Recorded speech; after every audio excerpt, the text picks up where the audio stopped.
ഇപ്പൊ എന്താ ചെയ്യുന്നേ? ഞാൻ ഇപ്പൊ ബികോം തേർഡ് ഇയർ. 20 വയസ്സ് കഴിഞ്ഞിട്ടുള്ളൂ അല്ലേ? എന്നെക്കാ ചെറുതാണ് ഇപ്പോഴേ വണ്ടിയൊക്കെ ഓടിക്കുന്നത്.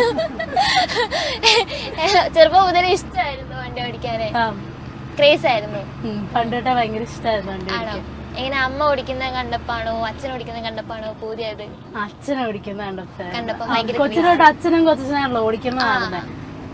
ചെറുപ്പത്തിലൊന്നും ഞാൻ ഓടിക്കില്ലായിരുന്നു. പിന്നെ പഠിച്ചത് അല്ലേ? ആദ്യം എങ്ങനെയാ പഠിച്ചേ? സ്കൂട്ടിയിലാണോ? സ്കൂട്ടിയിൽ ആദ്യം പഠിച്ചേ. പിന്നെ എനിക്ക് വലിയ പൊക്കം ഇല്ലായിരുന്നല്ലോ. അപ്പൊ ഇങ്ങനെ ആദ്യം ഇങ്ങനെ ഇവര് പിക്കപ്പില്ലേ, ബൊലേറോയുടെ പിക്കപ്പില്ലേ, ടയർ എടുക്കാനൊക്കെ പോകും ലോറിക്ക് കൊച്ചച്ഛന്റെ കൂടെ. അപ്പൊ അങ്ങനെ പോകുമ്പോ ചെറുതായിട്ട് സ്റ്റിയറിംഗ് സൈഡിൽ നിന്ന് ഇങ്ങനെ തരും. അങ്ങനെ ഡ്രൈവിംഗ് സ്കൂളിലൊന്നും പോയി പഠിച്ചില്ല. ഇങ്ങനെ വെറുതെ പോയി തന്നെ പഠിച്ചു. അച്ഛനാണ് പഠിപ്പിച്ചത് അല്ലേ?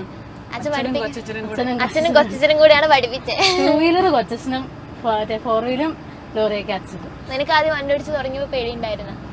അതിൽ പേടിയൊന്നും ഇല്ലായിരുന്നു. ഞാൻ ഈ വെളിയിൽ നിന്നൊക്കെ കാണുമ്പോഴുണ്ടല്ലോ, നമ്മള് പണ്ടോട്ടെ വണ്ടി കേറുന്നോണ്ട് വലിയ വണ്ടി എന്നുള്ള ഒരു ഫീൽ ഇല്ലായിരുന്നു ആദ്യം തൊട്ട്. ചെറുപ്പം തൊട്ടേ കേറുന്ന. അപ്പൊ നമുക്ക് അങ്ങനെ ഇടയ്ക്കെല്ലാം കേറി അതിന് മുന്നേ പോകുന്നതൊക്കെ ആയതുകൊണ്ട് വലിയ വണ്ടി എന്നുള്ള ഫീല് തുടക്കം തൊട്ടില്ലായിരുന്നു. അതുകൊണ്ട് പേടിയൊന്നും തോന്നിയില്ല. ഒരു സ്ട്രെച്ചിൽ എത്ര മണിക്കൂർ ഓടിക്കും? അതെന്തേരം ഞാൻ എന്തേരം ഇരുന്ന് ഓടിക്കുക. അതിപ്പം എനിക്ക് കൂടുതലും പിന്നെ രാത്രി ഓടിക്കുന്ന ഇഷ്ടം. രാവിലെ എണീറ്റ് ഓടിക്കാൻ മടിയാ.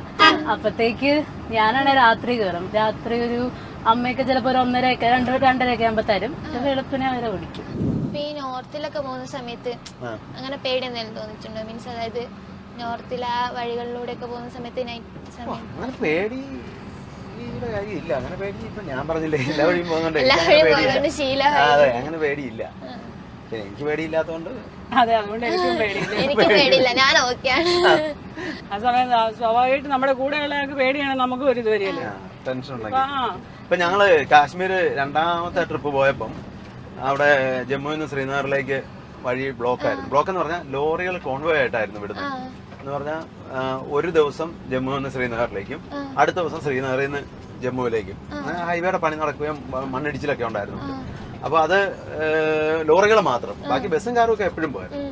അപ്പൊ ഞങ്ങൾ ചെന്ന ഒരു ആപ്പിൾ സീസണിന്റെ ടൈമിലായിരുന്നു. കണ്ടമാനം വണ്ടികൾ വന്നിട്ട് 6 ദിവസമാണ് റോഡ് ബ്ലോക്കായി റോഡിൽ കിടന്നത്. 6 ദിവസം. അപ്പം നമ്മളിങ്ങനെ ഓടിച്ചെന്ന് എവിടെ വഴി ബ്ലോക്ക് ആവുന്നോ അവിടെ വണ്ടി ഇട്ടിട്ട് അവിടെ കിടക്കുക. 6 ദിവസം അങ്ങോട്ട് പോയപ്പോഴും കിടന്നു. തിരിച്ച് ആപ്പിൾ കയറ്റി ഇങ്ങോട്ട് വരാൻ നേരം 6 ദിവസം കിടന്നു. അപ്പം അവിടെ ചിലപ്പം ടോയ്ലറ്റും അങ്ങനെയുള്ള സൗകര്യങ്ങളൊന്നുമില്ല. പിന്നെ അവിടെ ഞങ്ങളെ വണ്ടി കിടന്നിടത്ത് പിന്നെ ഒരു കിലോമീറ്റർ നടന്നു പോയ ഒരു ഹോട്ടൽ ഉണ്ടായിരുന്നു. അവിടെ പോയി ടോയ്ലറ്റിലൊക്കെ പോകും, ഫുഡൊക്കെ വണ്ടിയെ വെച്ച് കഴിക്കും. അങ്ങനെ തന്നെ 6 ദിവസം. ഇപ്പൊ ശീലമായിരുന്നു.